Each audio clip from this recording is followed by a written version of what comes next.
Um, Welcome, everybody. My name's Tyrone Harrison. I'm the moderator for today's conference session.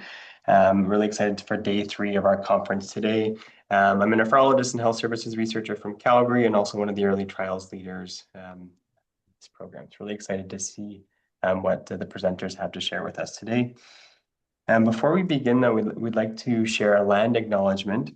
We acknowledge that the Pragmatic Trials training programs coordinating teams' offices are located in London, Ontario, which are on the traditional territories of the Anishinaabe, the Haudenosaunee, the Lenape, and the Attawandaron. This land continues to be home to diverse Indigenous peoples, including the First Nations, Métis, and Inuit, whom we recognize as contemporary stewards of the land and vital contributors of our society. We also recognize that our work is carried out on the traditional territories of First Nations, Inuit, and Métis people from coast to coast, and we're very thankful that we're able to work and collaborate on these lands. Some quick housekeeping notes to help things run smoothly today. You are able to post questions on the Zoom chat at any time during the day. We will address these questions during the designated Q&A portions and share them with presenters after the conference as well. You can also connect privately with any of the conference attendees using the networking function on the side, or the left side menu. And if you're joining virtually, please keep your microphone muted unless you're asking a question or providing feedback during the Q&A.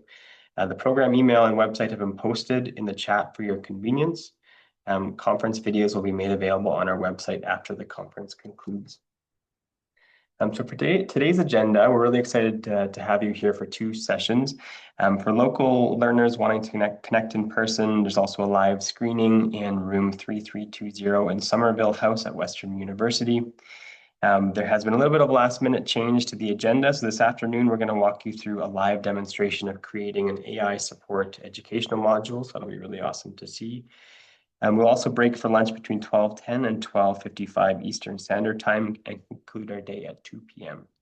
So we're looking forward to a really engaging and informative day. So thank you for being here. We can get started. I'd like to first introduce our first presenter, Dr. Kayla Naylor. Kayla is an adjunct scientist in the kidney dialysis transplantation program and an associate scientist at London Health Sciences Centre Research Institute and an adjunct research professor in the Department of Epidemiology and Biostats at Western University. Kayla will be presenting her trial on living kidney donor champions to enhance access to living donor kidney transplantation. So I'm really excited to hear your talk today, Dr. Naylor. And I think with that, I will pass over the reins to you. Stop sharing.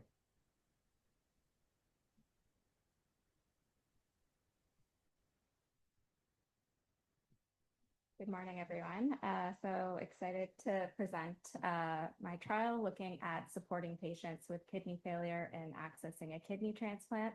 My presentation rather today will be a bit different than some of the earlier presentations you saw. I'll be really focusing on the design phase of my trial and emphasizing the patient partnerships. My trial is a bit earlier on in the development stage, but I'm excited to get feedback from everyone on the call to help me design a high quality trial.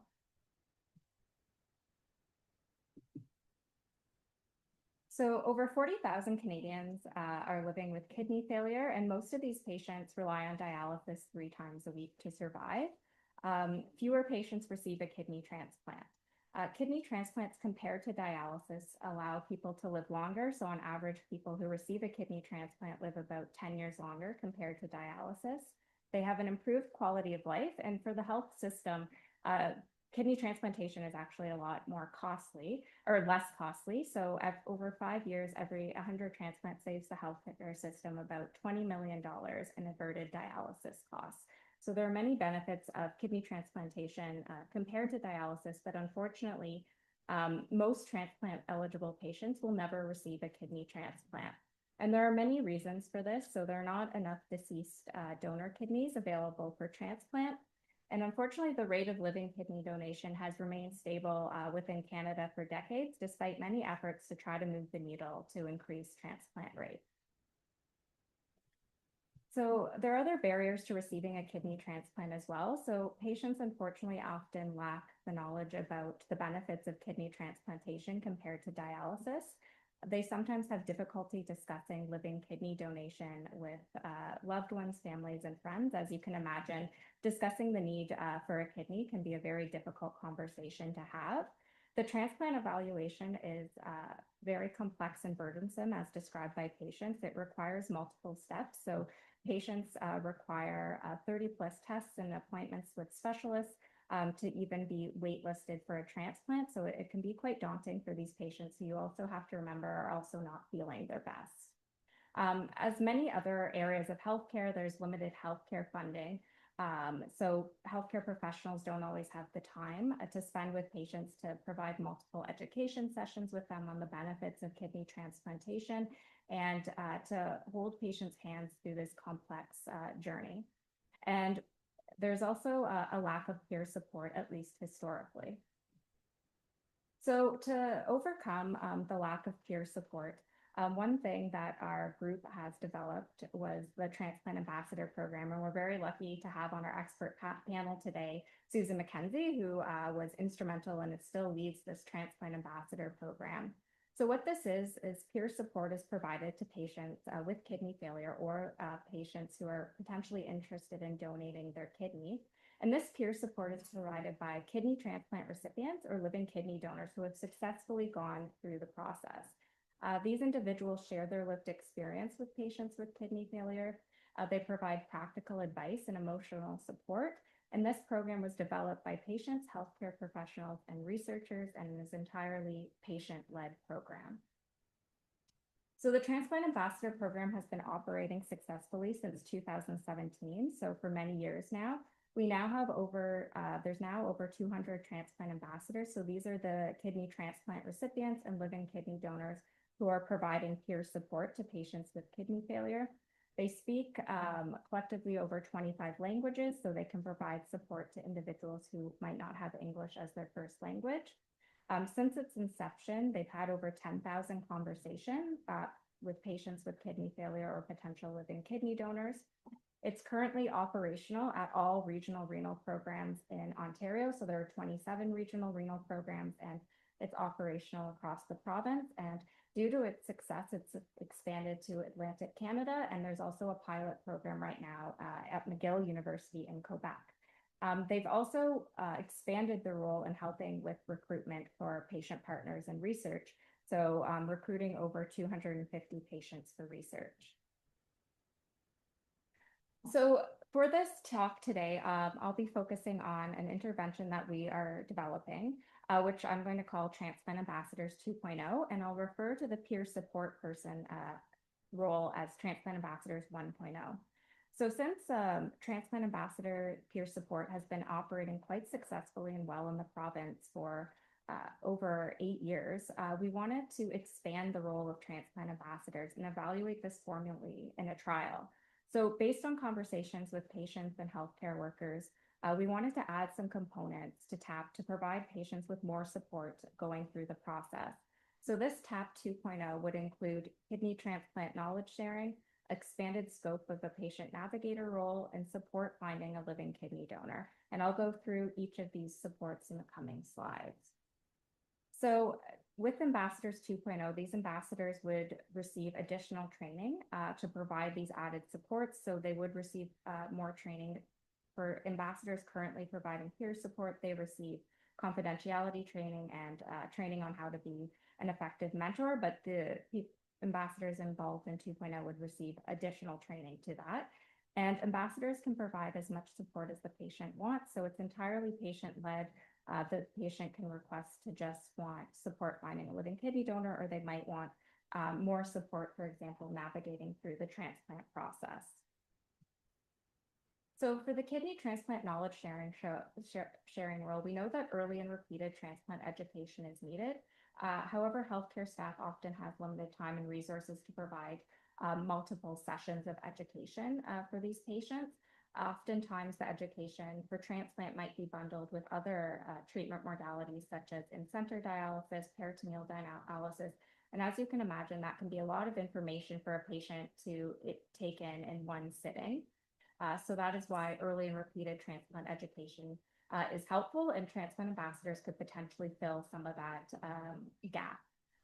Transplant ambassadors, as I mentioned, would receive additional training to provide this education, and they would provide same or similar education as the healthcare provider. So here in Ontario, we're really the Ontario Renal Network and Trillium Gift of Life Network, which are our provincial bodies for renal services and transplant services, are working to develop a provincial curriculum for transplant education. So the transplant ambassadors could help distributing this curriculum.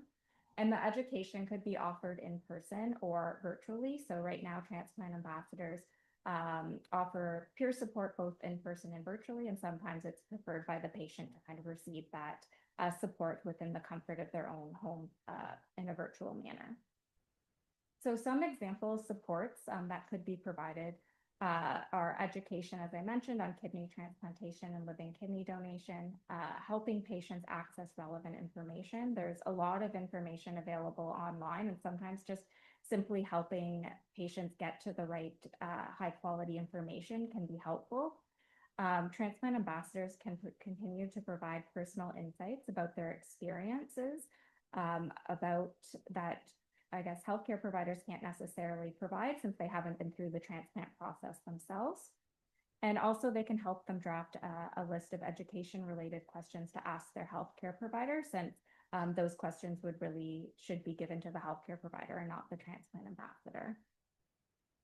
So the patient navigator role would help patients advocate for themselves, help patients with understanding and moving through the transplant process. So one thing that we've heard multiple times from patients and healthcare providers is that because the process is so complex, having someone to really walk them through each step and follow up with them would be very beneficial. But of course, healthcare professionals might not have the time to do that. So transplant ambassadors could try to fill that gap and again, help with finding relevant information or resources.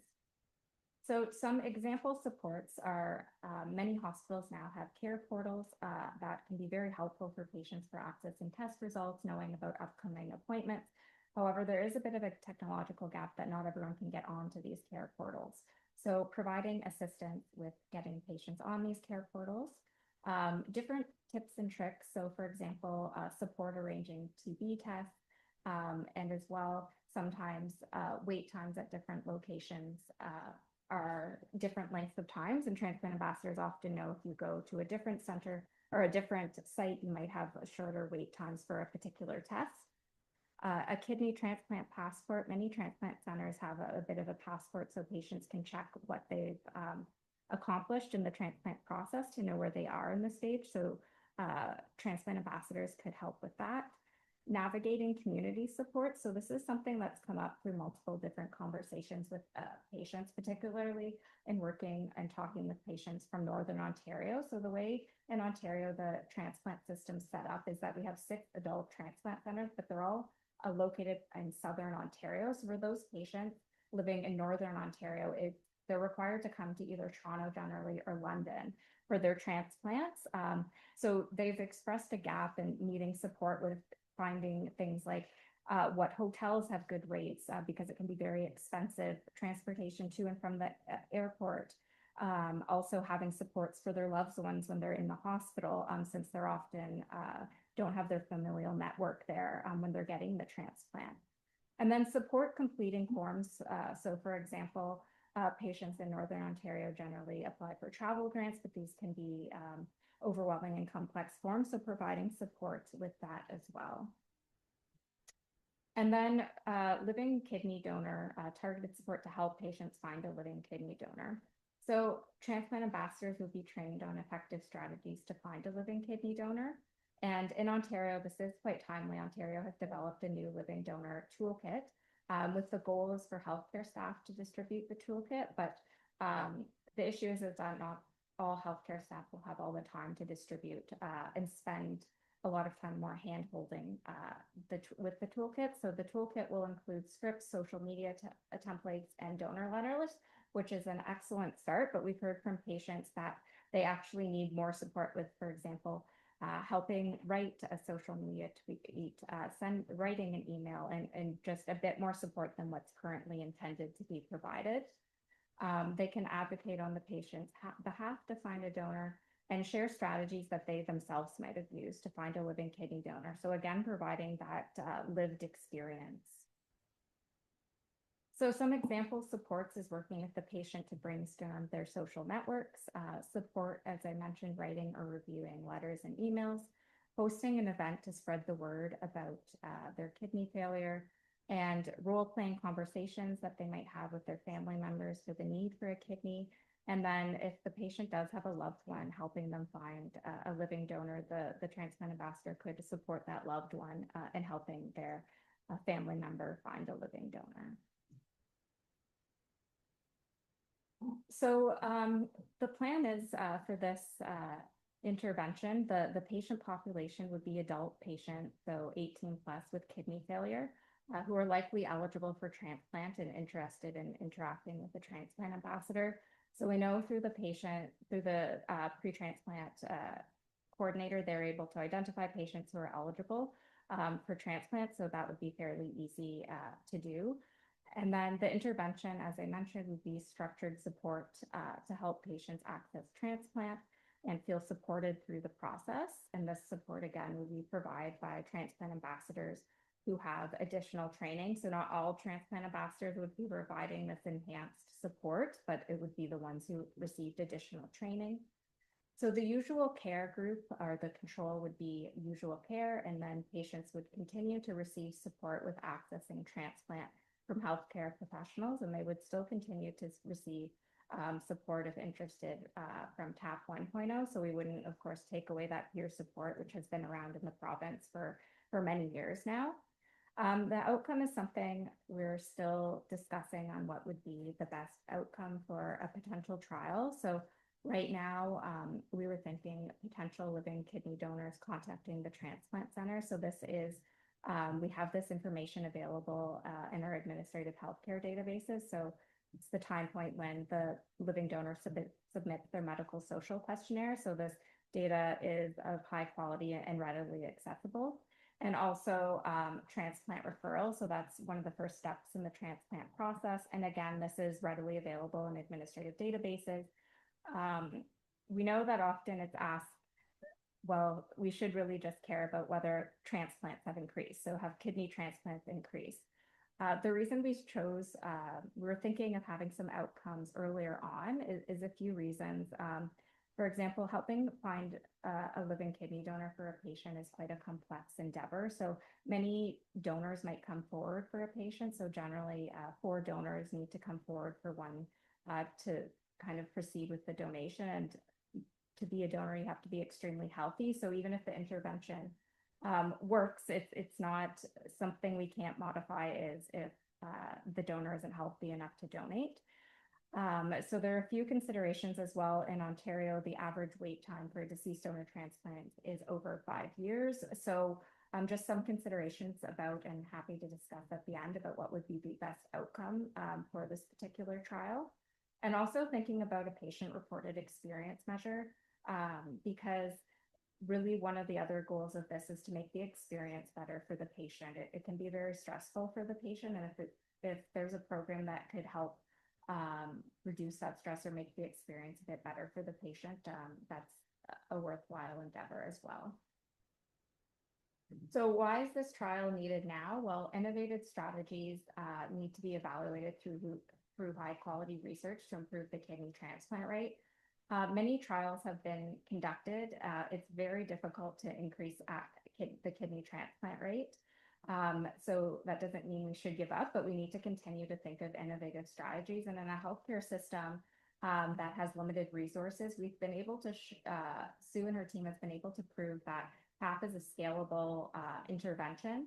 It's zero cost to the hospital TAP. So it is an innovative way to fill some of the gaps in the healthcare system that doesn't require a lot more money to be put in from the government.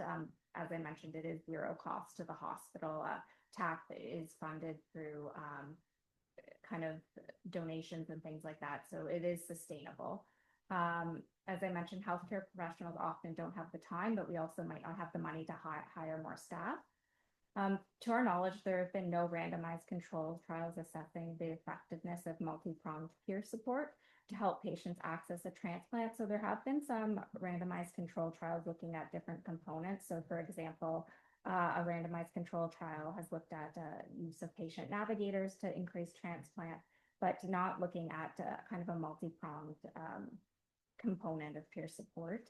And then uncertainty, as I mentioned, about how to effectively increase kidney transplants. So several years ago, our group conducted a large cluster randomized control trial in Ontario, which included over 20,000 patients with advanced CKD. And we randomized patients to a multi-component quality improvement and intervention to increase with the goal of increasing transplant. And we found that it didn't increase rates, but we definitely are still committed to trying to develop innovative strategies to increase access to transplant. And this is one such strategy that we think might be helpful. So there's 4 planned phases for this work, and in green is the phase we're currently in. We're currently recruiting and have our review approval for focus groups with patients with kidney failure to better understand how to support patients in accessing kidney transplant with a focus on acceptability of Transplant Ambassadors 2.0. So we're recruiting patients with kidney failure right now with the plan for the focus groups to be held in May. And we'll be asking patients questions such as, what supports would be helpful for you to have? What supports did you need that you did not get? What supports maybe were not helpful? And then we're also using the theoretical framework of acceptability to see, do patients find our kind of skeleton right now of TAP 2.0 to be something that is acceptable to them, that they'd be interested in receiving? Phase 2 would be continuing on with co-design. So I've kind of presented what we've developed based on conversations with patients and healthcare providers, but we need to further strengthen and define this intervention.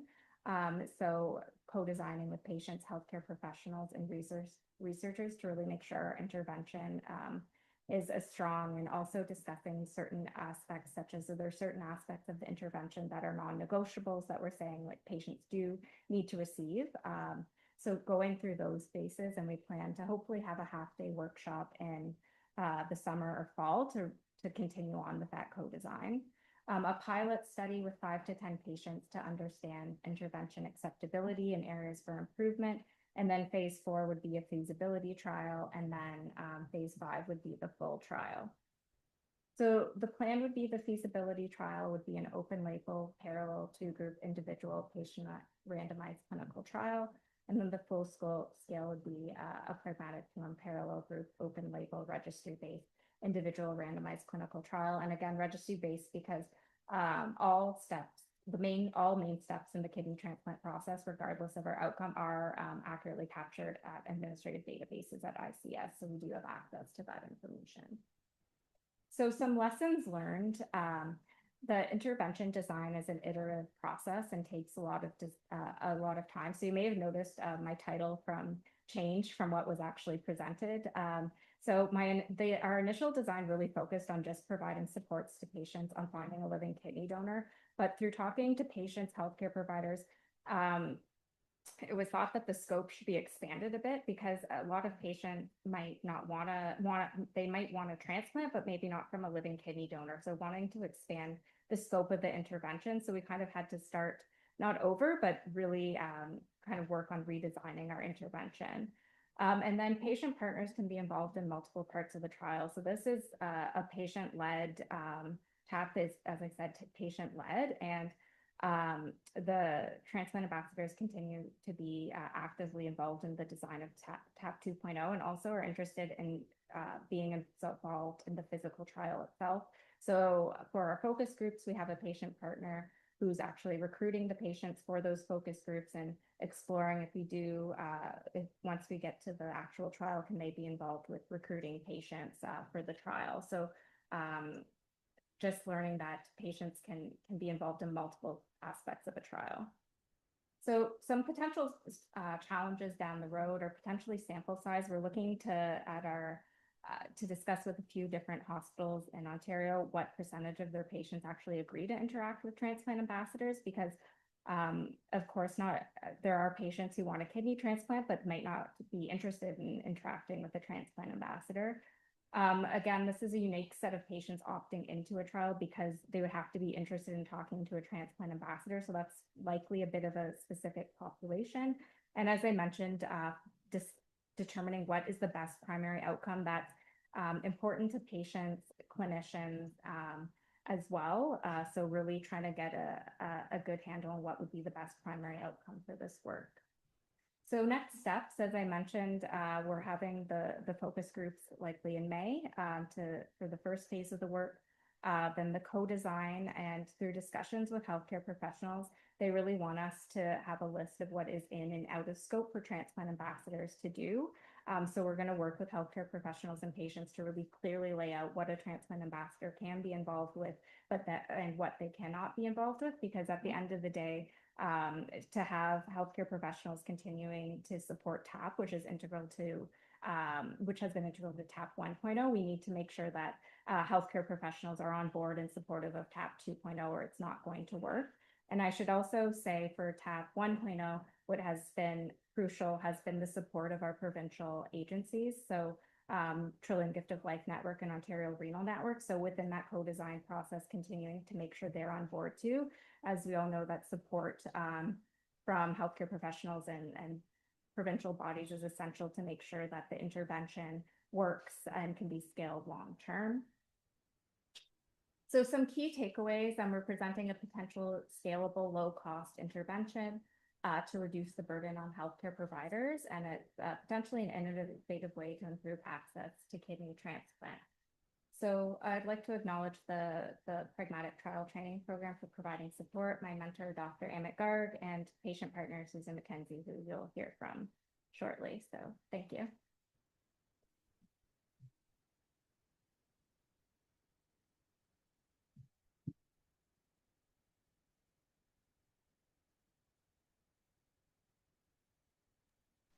Perfect. That was awesome. Thank you so much, Dr. Naylor, for sharing your trial and all your ideas and trials and tribulations and everything that you've gone through over the past 2 years developing your protocol.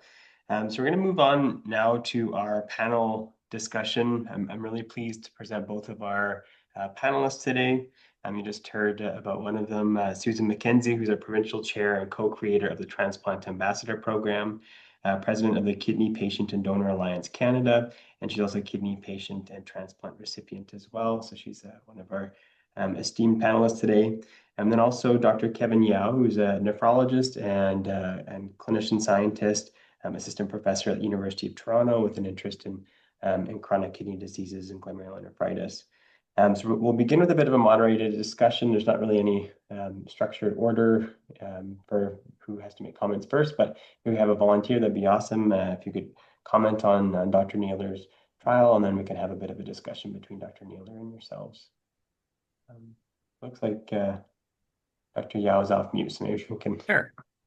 Sure, I'll go first. Excellent presentation, Kyla, and very exciting with many phases to come. I was just wondering what your thoughts were, on in terms of the design of the intervention, which is still being developed and will have a lot of patient input. Part of the issue is that the design of the intervention could be complex and require different components. And so different patients may have different needs about how they need help. And how does that affect sort of the scalability of the intervention depending on how flexible it is? Yeah, thank you, Kevin. I think that's something that I've been thinking about a lot because don't want to have so many components within the intervention that it's not clear what the intervention is and what people are doing. So want to make clear what is, I think, in and out of scope. And then you're right, like to make it scalable, we do have to have a well-defined intervention to make it scalable. So I think that's something that we're going to have to work through and discuss and be very intentional about what we select to be put in that intervention. I know for the actual trial, we would obviously be measuring fidelity and have different checklists to be in the transplant ambassadors.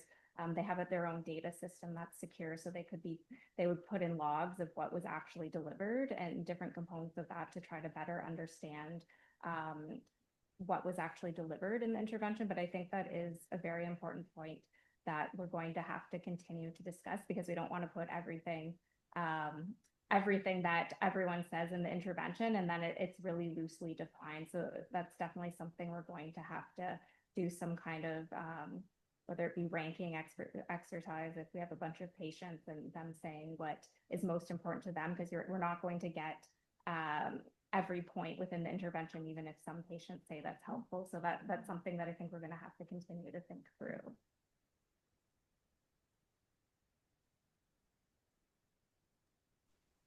That's excellent. I wonder, Susan, did you have any comments or questions for Dr. Naylor? Not really. I mean, I think Kyle and I have many discussions about this, and certainly the slides captured uh, where we've come from and where we're going. I think for us as patient partners, this is an exciting opportunity to look at how we can expand our program to meet the needs of patients, because we do feel like we're just scratching the surface on what patients need and how we can help them more, and obviously in an integrated way, integrated with clinical care. So, I mean, it's very exciting for us to be able to help with this. We do definitely have patients that want to do more, and it's really about figuring out patient partners who want to do more to support other patients, and it's really just about, like as Kyla said, making sure that this is co-designed in a way that it can be integrated into clinical care, and also, effectively, and also that, our patient partners feel motivated, empowered. That's, I think, been like a key part of the success of TAP is, as Kyla said, it's patient and donor led. It's also 100% volunteer driven, and the fact that patients are managing this program, directing this program, is really what empowers us to make it better all the time and to do more, right? So without that kind of direct involvement, you don't have the same motivations. And and certainly Kyla and her team have been amazing at working with us so that it works for everyone, because if we're going to be leading this program, it also has to be something that we can continue to be passionate about, as well. And so I can maybe answer number two, or start to answer number two, about that Amit put in the chat about how important is it to test these types of interventions in large trials. And I think it's really critical because, certainly our experience running TAP in our 9th year of the TAP 1.0, we know, based on our interactions with patients and donors, that they tell us we've made a difference, all of that kind of stuff, and we feel that difference that we're making. But there needs to be, evidence that we are making a difference, that patients are, that our work is having an impact, and that needs to be shown, I think, through studies like this, which is really critical, so that we can continue to make a difference. Because we're often asked, how do we know that TAP works? How can we be sure it's working? What evidence do you have? And we have lots of testimonials and our own perspectives, but it's great to have real evidence that it makes a difference. I just had a question for maybe both Kyla and Susan, just about TAP, in terms of, the TAP ambassador being matched with a patient. Are there cultural considerations, like in terms of matching a patient with an ambassador, that are taken into Maybe I consideration? could take it. Yeah, I'll take it first if Carla wants to add to it. But I think, again, so we like to leave the patient's in the driver's seat to identify who they want to be matched with. So if their main criteria is to talk to someone their age, then they're in the driver's seat on that. Like if they ask to speak to someone who is of a particular culture, or speaks a particular language, more often we get that, again, so that the communication can be clearer. But we do leave it up to the patient to tell us who they want to be connected with, and try as much as we can to let them know we can connect you, someone your age, someone at the same stage of transplant, someone who's from your background and culture. And also, again, they can go beyond us connecting them. They can go directly to our website and watch quite a large number of videos that kind of get a sense of who these people are. And we see them reaching out to people that are sometimes, not a person that is of their culture or not a person of their age, but they see something in their experience that draws them to them. And so again, we like to have patients drive that, but as much as possible, we connect them with people that that match on as many of those characteristics as possible. Kyla, you may want to add to that. Yeah, no, I think that pretty much covers it. So yeah, Kevin, if you go to the website, you can really pick a transplant ambassador based on many different characteristics. Like even if you're a woman and interested in having kids post transplant, you can even look for someone like that. And as Sue said, culture, the languages, you can all go on the website to try, if that is of interest to the patient, to try to match with a transplant ambassador that they feel they can connect most with based on a different criteria. Great. I had another question just in terms of sort of design of, of testing the intervention. If people were trained in TAP 2.0, in the usual care group, people would still potentially be able to access TAP 1.0? And I was wondering how that would work. And is there any risk of, for example, like contamination of your control group in that scenario? Yeah, so you're right. So the usual care group would still have access to TAP 1.0 because we're not going to take away something that already is readily available for many years. But the plan would be that only select transplant ambassadors are trained on 2.0. So those ones giving TAP 1.0 to the usual care group would not have received any training on TAP 2.0. So I guess there's still an issue. I guess there could be potential contamination if the ambassadors of 1.0 would still know that there's this potential for more training and they could just provide more materials without training. But I think that would be the intent, is really that this is not all transplant ambassadors are going to want to receive this additional training. It's more commitment. They're likely going to need to devote more hours every month. So it would be a special select group of ambassadors providing this 2.0. That makes a lot of sense. And do you have any idea sort of I know transplant ambassadors are clearly motivated and want to help the patient, but it's also on a volunteer basis, like the acceptability of additional training? I guess I could comment on that. I think that there are patients who have expressed interest in being able to provide more information and not having um, enough information to be able to do that. So this is something that we've talked about within TAP for a long time, in terms of what more can we do for patients. We do often help or provide our personal experience in terms of what we did to find a donor, but we're not experts on how to do that. We just know what we did, and to have more information about that, to be, to feel more like for our ambassadors to be able to feel more confident that they are able to speak more broadly beyond their own experience about what works and what doesn't, in terms of what patients should include in those messages and those letters. That's our people would many of our people would benefit from having that skill that they currently don't have, and they're limited in terms of all they can say is this worked for me, and to be able to be less limited for some ambassadors would be nice. And I could see that ambassadors in our current ambassadors in 1.0, may not have the time currently for whatever reason to do it, but it might be something they'd be interested in later, or they just knowing about it, that they could refer somebody to to an ambassador who has more knowledge is a great opportunity for them as well. Because sometimes we feel like, they just needed more help than what we can provide, and to be able to do that would be great. And I think as well, like Sue, you've mentioned that some transplant ambassadors are asking for more time, like they want to see more patients, they want to devote more time to the cause. Yes, for There are sure. more ambassadors out there who are wanting to devote more time and resources. So Yeah. we're not as concerned if that we won't have enough transplant ambassadors willing to give the time needed for TAP 2.0, because there are a number of willing individuals who are looking to provide to give back more than they currently are. And this could be a potential way to do that, because I think at the end of the day, of course, in terms of scalability, we need to make sure that we have enough transplant ambassadors to provide this enhanced support in order to make sure it's a sustainable like TAP 1.0. That Can makes a I lot of ask, sense.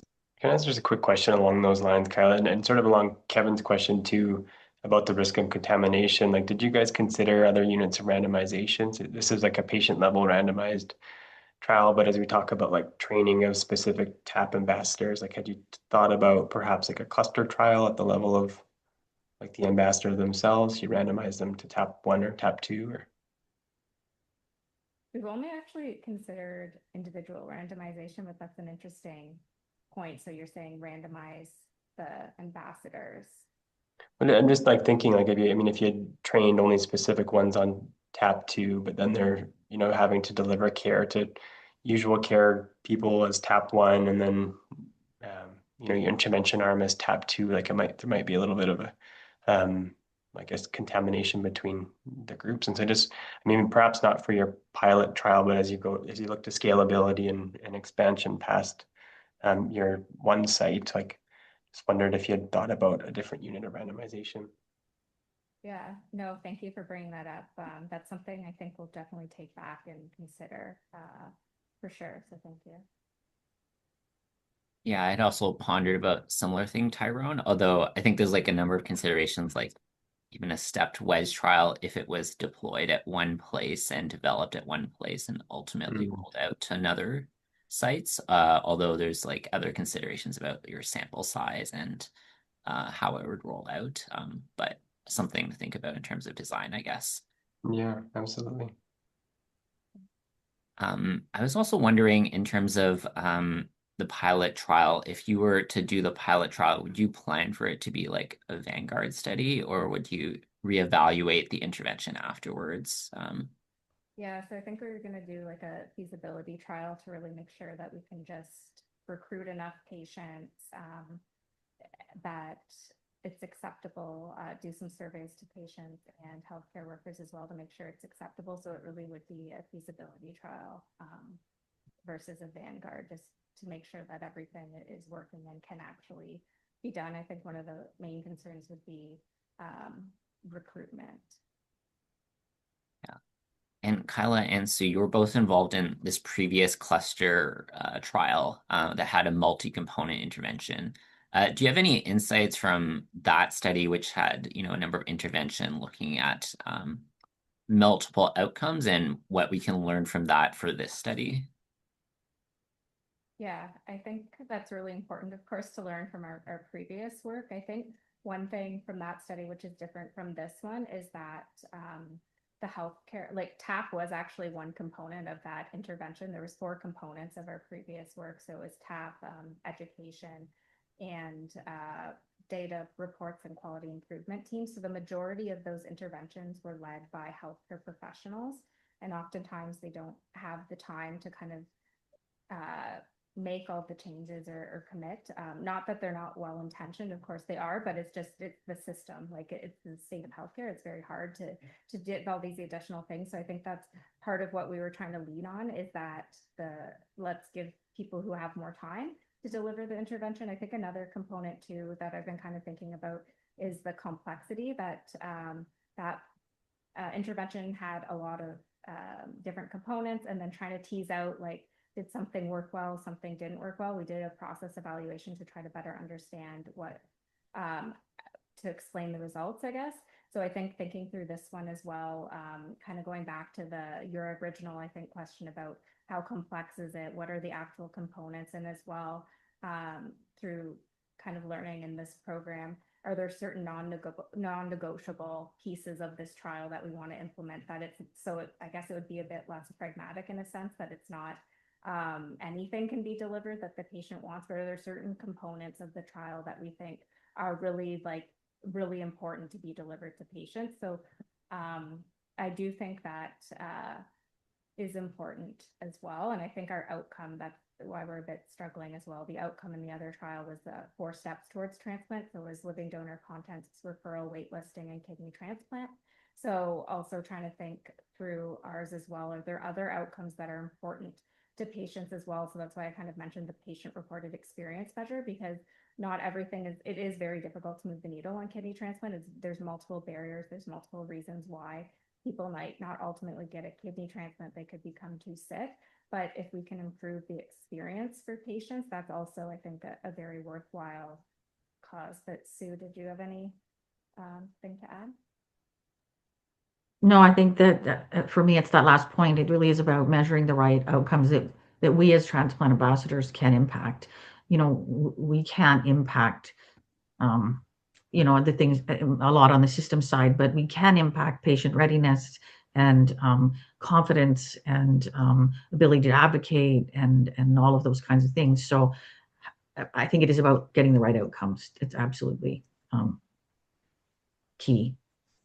Yeah, I agree in that we often encounter these patients who, they just have no idea how to go about looking for a donor, or they don't feel comfortable asking someone themselves. And so, tangibly, you feel that having that ambassador must be making a difference, but how do you measure it most appropriately? And we've even find like before that, it's really about the patient's confidence or sense of worth. So, to be able to talk to an ambassador and have that support to say, like, this is worth the fight, you're worth the fight. Because as Kyla said at the beginning, patients are not at their best physically. They're often feeling, weak and depressed. And so, to be able to talk to somebody and say, hey, you can do this. This is worth it. You're worth it. And let's see what we can do together. That's really important, even for the most confident person prior to kidney failure. You lose some of that confidence and strength as you go through this. So, propping up providing that emotional support and that I've done it, you can do it too. There's a lot to be said for that piece of it as well.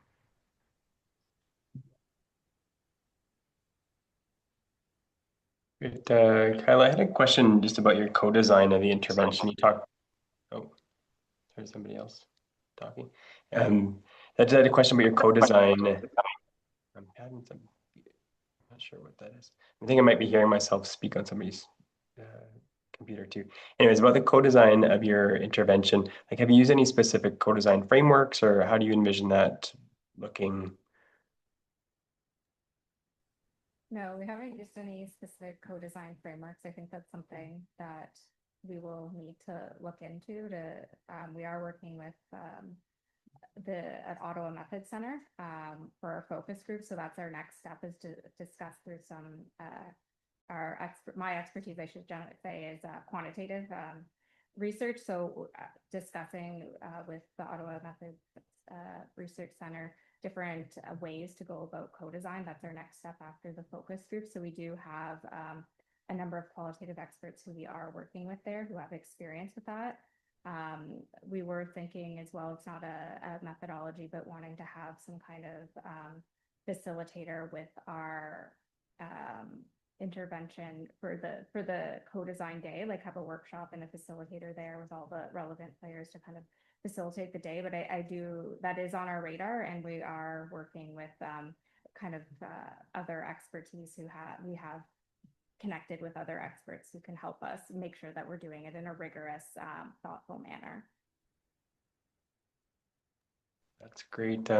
We just, from our own trial that we've been developing, Kevin and I, we're starting to learn a bit more about co-design ourselves too, but there was one framework, just if you haven't found one yet, it's called the Experience and Evidence-Based Co-Design, so E2CD, and integrates qualitative methodology in the framework. But just if you're looking for something to organize it, we found it worked really nicely for our purposes too. Great. Yeah, thank you very much. I wrote it down, so I'll look it up after. Sounds good. Are there any final questions, comments from our panelists before we move to audience questions?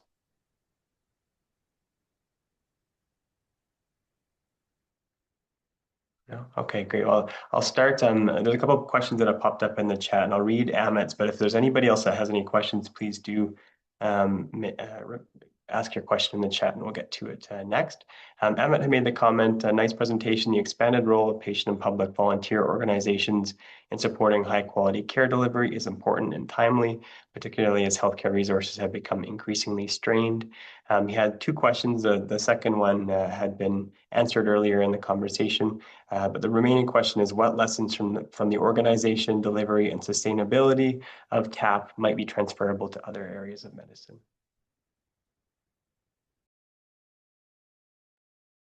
I can go first and then Sue, I'm sure you have something to add. I think one of the big lessons is that a lot of patients are very capable, willing, and passionate to do a lot. I think at the beginning of TAP, there were people saying, oh, I don't think you'll get enough volunteers. Sue has told me, and you won't have enough ambassadors to make this last. And they've have, like we saw on the slide, over 200 ambassadors. So you can find a strong patient group and they can do a lot more than you probably think, and they can fill gaps in healthcare and when looking for innovative strategies. So I think that could be, it's not just kidney transplant. I think it could be translated to many different areas of medicine. There are many willing patients, I'm sure, who can take on a lot to fill a gap that might, you think, only can be addressed with maybe more money, but there is willing people who are out there and passionate and inspiring and want to do things to make things better for the people going through the disease currently. Sue? Yeah, I mean, I guess from our perspective, I mean, I'm sure there's lots of ways that what we've done with TAP could be transferable to other areas of medicine in terms of other disease states, and it really is about it's really about the organization of the patients, and again their ability to create a program that they feel is having an impact. So again, like it's really important that we have these outcomes and that we can show, yes, from a research perspective, we're having these outcomes, but we also need to feel that. We need to feel that we're having that impact, and that drives us as well, right? So that drives us from to keep doing it, because you feel that, and many of our ambassadors have said that. I just got off the phone with this patient, and it was the most incredible call, and they just want to do more because that experience itself is driving them, and so. I think there's very few organized groups of patients who are doing that kind of thing. And even just the co-design work of this initiative, like us as patients being involved in that co-design, that is where we are making that personal investment. And that's what's going to drive us to do, to do that, to continue to do that work. It's not like we're being organized by someone else to show up at a certain time and to speak from certain slides. Like we are speaking from our own experience. So again, it's really about our own empowerment, and ask us to do things, and we'll let you know. Like I always say that we were never asked to do enough, and this allows us to do as much as we want, or as little as we want. Obviously, with TAP 2.0, it's going to be, we're asking patients to do more, but we're also training them to have the knowledge and the ability to do more. So that's critical. And that kind of speaks to the question in the chat about fatigue. This is about the nature of patients. It's not so much about fatigue. It's really about us as patients maybe not being of the best health sometimes, so patients have to step away for certain reasons. Like maybe, they were in the hospital, or they did have a rejection or whatever. So that's really more what we have faced with 1.0, is just people's health kind of ebbing and flowing, their personal lives ebbing and flowing. That's what you get with volunteers. That's why you need a lot of volunteers, and you need this organized network that you can kind of come in and out of. So that if one person leaves or a couple of people leave, you've got more people there that can fill those gaps, and that's what's been really critical. So I don't see people taking on a role in 2.0 who aren't ready and able to do that. What they really want is the training and being embraced by the by the healthcare team. And again, that's what the co-design is all about. Like you're not having to say, you're not having to prove your worth or say we can really help you. Instead, the hospital's saying, okay, here's how you can help us, and here's a patient you can help, and here's so in TAP 1.0, we were having to prove our worth and to build that trust and to say, hey, give us a chance, like let us talk to patients, and with this, we're just become part of healthcare and part of part of making things better, and that's what patients want to do. That's what we signed up to do. That's great. Thanks, Sue. Along those lines, though, are you planning to like monitor or track this as an outcome over the course of the trial, like ambassador fatigue or even satisfaction or anything like that along the course of the trial? Like not so much from the patient it's being delivered to, but from the actual Yeah, delivery. absolutely. Yeah, absolutely. It won't run very well if we can't keep patients engaged and involved and all of that kind of stuff. So yeah, we definitely will have to monitor that. It definitely has not been a problem in 1.0, so maybe I'm being overly confident because of that, because we continue to train, we continue to have many people coming forward to join the program on an ongoing basis. And for us, it's really about keeping them busy enough, honestly, like at this point in TAP 1.0. So TAP 2.0 is really about keeping patients busier and helping them to be more fulfilled. I think what we lose patients from is not just health, but also, hey, I can do more with this organization, and so I might as well go over here because this will keep me busier and I'll feel like I'm doing more. So um, uh, so I think that's more where we'll lose people, is if we don't have enough work for them. Right. Right. Any comments on that, Kyla? Or No, nothing bad. okay, excellent. Emmett has another question. Healthcare organizations also think about risk management and liability. How can such patient support programs be designed to minimize this concern, such as background training, police checks and balances?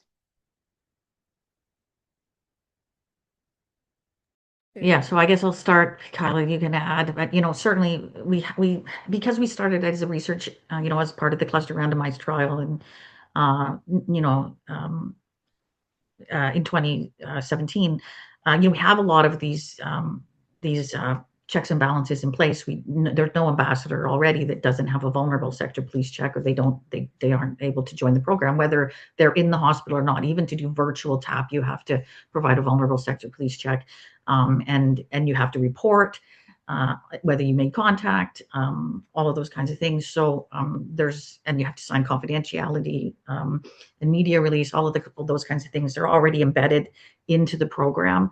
But I think in our program as well, the hospitals have liability insurance for us that are, but we also need to look at our own liability insurance. So we're in the process of doing that as well. So there's a lot. There's definitely a lot involved. I don't know, Kyla, if you want to add to that. Yeah, like I'm not sure if Sue mentioned, like they also do transplant ambassadors do confidentiality training at the training that the hospital often requires Yeah. their volunteers to do. And then I think the liability piece is that's why it's so important to engage healthcare professionals early too. They're not necessarily liability, but really to consider what they're comfortable with. So to make sure that the healthcare team has to be on board with wanting the transplant ambassadors to provide these services. So again, that kind of goes back to the importance of co-design and including those healthcare professionals and marking what's in and out of scope. If they fear that transplant ambassadors are partaking in something that could be considered a potential liability or a concern for the patient, that's when we would need to remove that from the list of what TAP can do. So speaks to I guess, the importance of really talking to all the key players early on to make sure that the intervention is strong and something that everyone involved in its delivery can support.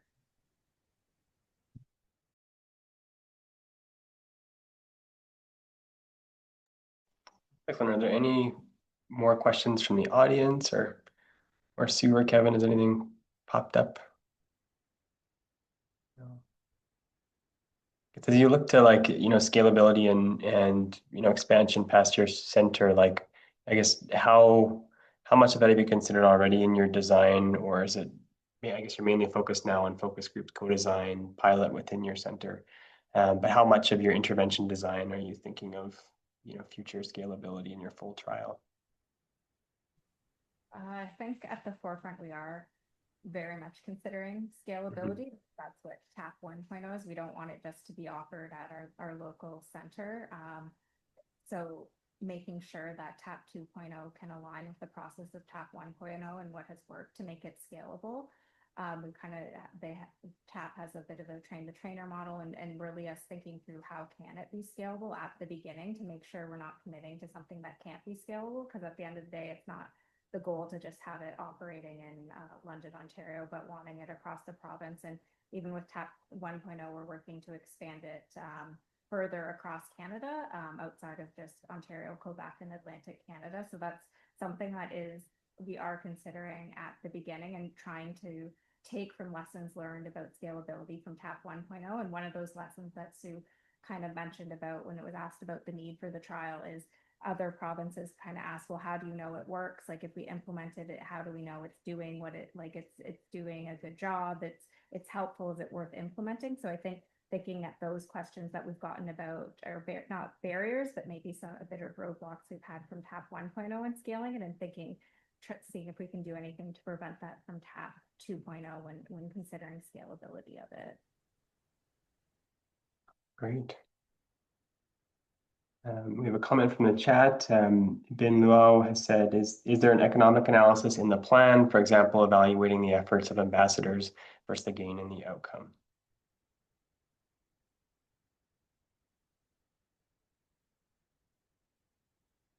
Sorry, what was the last part of that? Is there an economic analysis in the plan, for example, evaluating the efforts of ambassadors versus the gain in the outcome? So far, there's not an economic analysis in the plan. To date, transplant ambassadors operate, it's a very low cost operation, which is why it has been so scalable. There's zero cost to the hospital. So yeah, to answer that question, there's no economic analysis. TAP does obviously keep track of all the expenses, and if there is an added expense of TAP 2.0, that is something that we will have to look towards, perhaps maybe including once we have the intervention more clearly defined, then we can look into what the costs might look at for TAP 2.0, as of course they will be a bit different than TAP 1.0 as it expands. Okay, great. I guess are there any costs associated with, you said it's like you train, like the trainers train, get other ambassadors are training future ambassadors, but like, is there any costs associated with? Yeah, I mean, most of our costs right now for TAP are related to our infrastructure, like our web, sustaining our website, updating our website, managing all of that. Our ambassador collateral materials like the vests and postcards, and right now we're in the process of making everything in French as well, so that we have bilingual materials. But we fundraise for our own program, so we raise the money on an ongoing basis for our program. It is it's not expensive to run, but there are costs. And so we would do the same thing, as we look to, like as Kayla said, as we look toward 2.0, what are the additional costs and how do we raise the funds to support those additional costs, which we see primarily as training, the training modules that, developing those and making sure ambassadors feel very confident with how they're being trained to be able to do this role. I think that's the biggest thing. And as well as any liability insurance costs that we have added if we need that, which we're looking into. But we are self-sustainable. Like we do raise money to cover our own costs right now. So I think there will be additional one-time costs to get this program up and going and get the training modules developed. And potentially, possibly, if we're talking about more in-person meetings and things like that, we may want to make sure that we have, that this is cost neutral for ambassadors, that if they are incurring costs of, driving to different locations or whatever, that can be reimbursed. But generally, that would be the only additional cost that I see right now. But obviously, we're still looking, thinking that through. Excellent.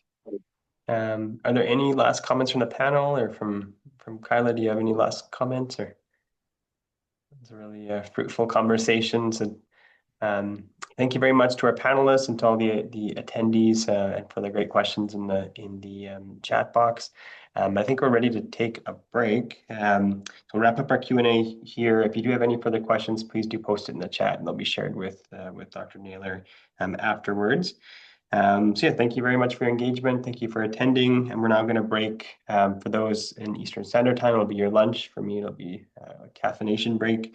We're going to rejoin at 12:55 Eastern Standard Time and begin our afternoon session at 1 p.m. So thank you once again, and we will see you in a little bit.